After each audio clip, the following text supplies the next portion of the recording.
Watch this. Guys, how we doing? Good. This is obviously a serious and sensitive subject. I know Greg read that, but we haven't heard anything from you on this. John, we released the university statement. All right, do I need to read the statement again? If you would like. All right. Regarding the two former Penn State football players, we released a statement yesterday, and our program and athletic department will have no further comment. If you need the statement, please reach out to me or Chris. Let's pause here. As head coach, James Franklin hides. The media questions his silence on two former Penn State players accused of R-wording a 17-year-old. Those ex-Nittany Lions are Kaveion and Jameial Lyons. Here's more from that presser. Our program and athletic department will have no further comment. If you need the statement, please reach out to me or Chris. Hey guys, any questions? James, at what point in the summer were you aware that these guys were not going to be on the team? Again, guys, the university already released a statement. If you need the statement, reach out to me or Chris. We'll have no further comment. Are there questions about Wisconsin? If moral cowardice was a video, this would be it. This is not just a slap in the face to members of the press for asking very legitimate questions of Franklin. It is symbolic. After all, this is a university built up by its powerhouse football team and has chosen once again silence. And on top of that, a head coach with a different name carrying the same strains of yesteryears in their approaches to very, very serious matters. And you know what? You would think James Franklin would know better. After all, while head coach at Vanderbilt. All four players were quickly kicked off the team and banned from campus once details started to trickle out. This was before the arrest. Since the arrest, all four have been arrested. Members of the football team were accused of the same crimes. And you know what Franklin did? I'll tell you.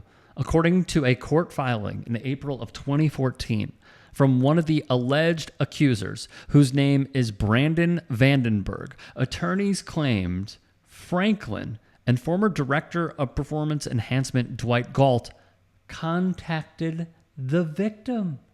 Yes, from ESPN. Here's what they wrote at the time. Franklin and Galt told the woman that they cared about her because she assisted them with recruiting, according to the filing. Later, the defense said Coach Franklin called her in for a private meeting and told her he wanted her to get 15 pretty girls together and form a team to assist with the recruiting, even though he knew it was against the rules. He would also go on to say that every college does it. Franklin would deny any wrongdoing. However, initially, he would tell his team he saw video of the crime of R-word going down only while testifying in the trial that his tune would be completely changed.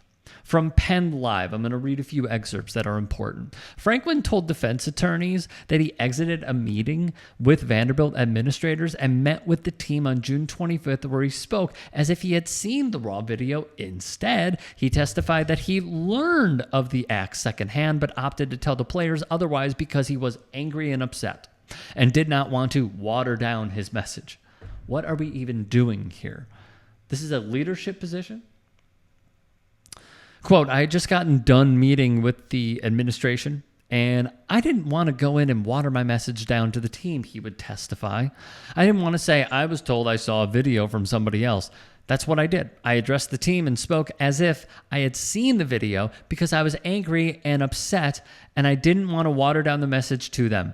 I did talk about the video as if I had seen it, based on what was described to me from the administration.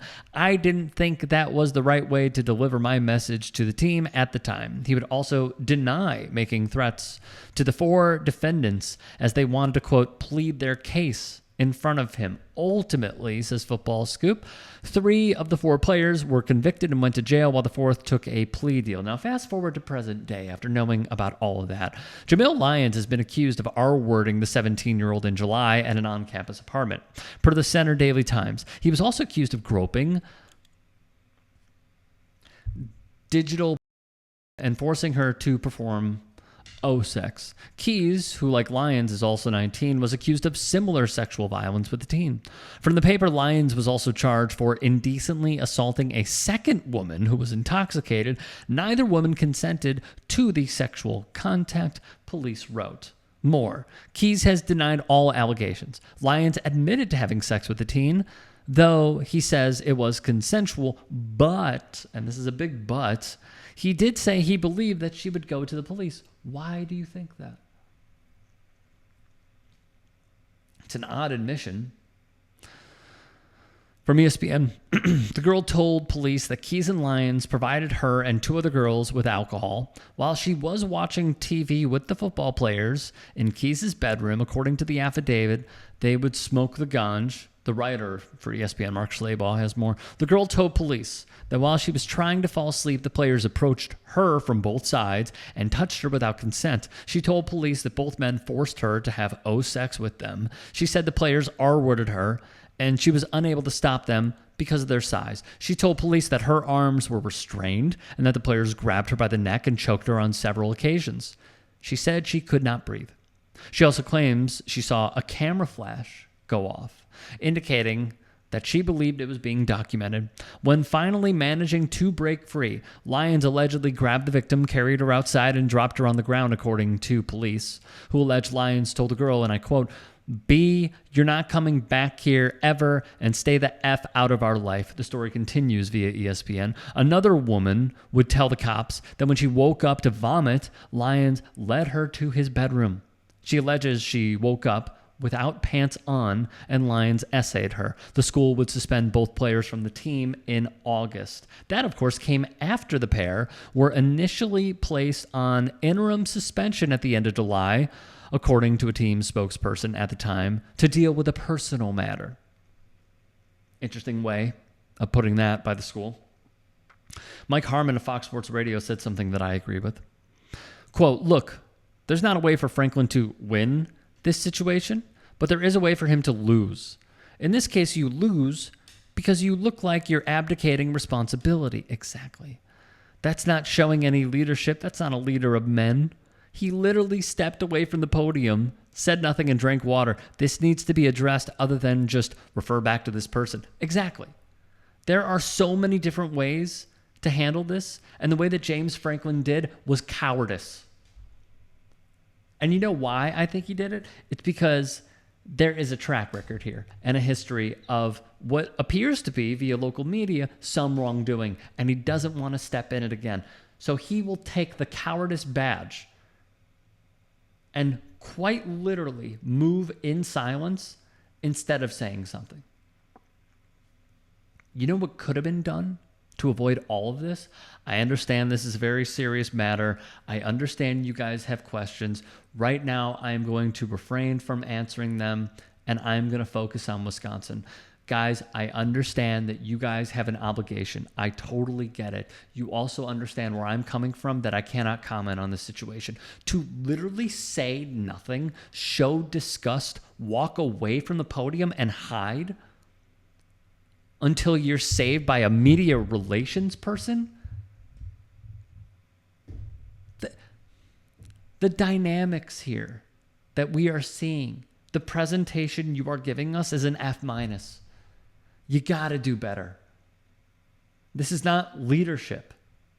What is leadership in this situation? What is it? Answer that question in the comments, because I know this isn't it.